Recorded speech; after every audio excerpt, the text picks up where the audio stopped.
বিসমিল্লাহির রহমানির রহিম। প্রিয় দেশবাসী, আসসালামু আলাইকুম।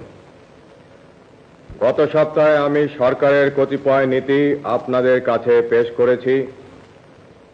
এবার দেশ গঠনে জনগণের অংশগ্রহণের পরিকল্পনা ও সরকারের কার্যক্রমের আরো কয়েকটি দিক আপনাদের সামনে তুলে ধরতে চাই। রাষ্ট্র পরিচালনার ব্যাপারে সংক্ষেপে আমার অনুসৃত নীতি ও কর্মসূচি হচ্ছে: সর্বতোভাবে দেশের স্বাধীনতা, অখণ্ডতা ও সার্বভৌমত্ব রক্ষা করা। শাসনতন্ত্রের চারটি মূলনীতি অর্থাৎ সর্বশক্তিমান আল্লাহর প্রতি সর্বাত্মক বিশ্বাস ও আস্থা,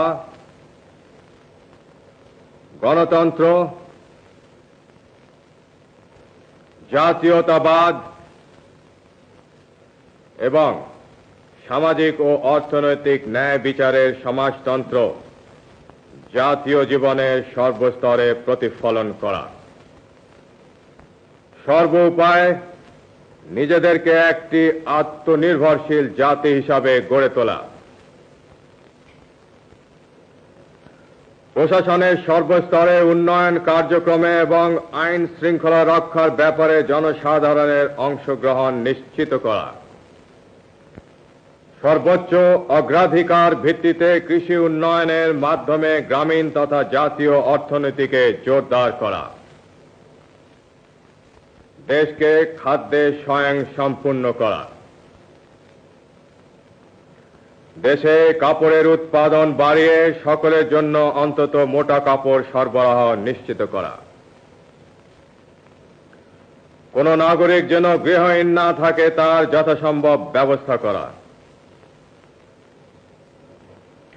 দেশকে নিরক্ষরতার অভিশাপ থেকে মুক্ত করা। সকল দেশবাসীর জন্য ন্যূনতম চিকিৎসার বন্দোবস্ত করা।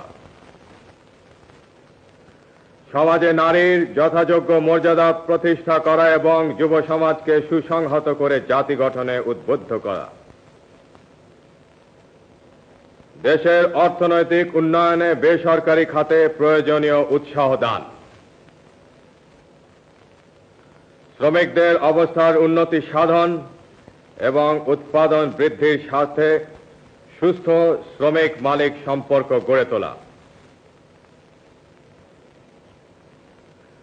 সরকারি চাকুরিজীবীদের মধ্যে জনসেবা ও দেশ গঠনের মনোবৃত্তি উৎসাহিত করা এবং তাদের আর্থিক অবস্থার উন্নয়ন করা। জনসংখ্যা বিস্ফোরণ রোধ করা। সকল বিদেশি রাষ্ট্রের সাথে সমতার ভিত্তিতে বন্ধুত্ব গড়ে তোলা এবং মুসলিম দেশগুলোর সাথে সম্পর্ক বিশেষ জোরদার করা। প্রশাসন এবং উন্নয়ন ব্যবস্থা বিকেন্দ্রীয়করণ এবং স্থানীয় সরকারকে শক্তিশালী করা। দুর্নীতিমুক্ত ন্যায়নীতি ভিত্তিক সমাজ ব্যবস্থা কায়েম করা। ধর্ম, বর্ণ, গোত্র নির্বিশেষে সকল নাগরিকের অধিকার পূর্ণ সংরক্ষণ করা এবং জাতীয় ঐক্য সংহতি সুদৃঢ় করা। আমার বিশ্বাস, এই নীতির ফলশ্রুতি হিসাবে ইনশাআল্লাহ দেশে সুখ ও শান্তি বিরাজ করবে এবং জাতি উন্নতির পথে দ্রুত এগিয়ে যাবে। গণতন্ত্রের প্রতি আমার অবিচল আস্থার নিদর্শন স্বরূপ আমি সুপ্রণোদিত হয়ে আমার অনুসৃত নীতি ও কর্মপন্থা এবং আমার নিজের উপর আপনাদের আস্থা যাচাই করার জন্য আগামী 30শে মে গণভোট ঘোষণা করেছি। আমি আশা করব আপনারা নিজেদের ভোটাধিকারের পূর্ণ সদ্ব্যবহার করে আমার প্রতি আপনাদের আস্থা সম্পর্কে স্পষ্ট রায় দেবেন।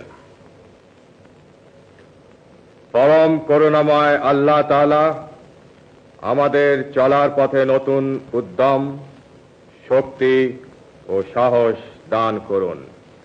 खुदा हाफिज। बांग्लादेश जिंदाबाद।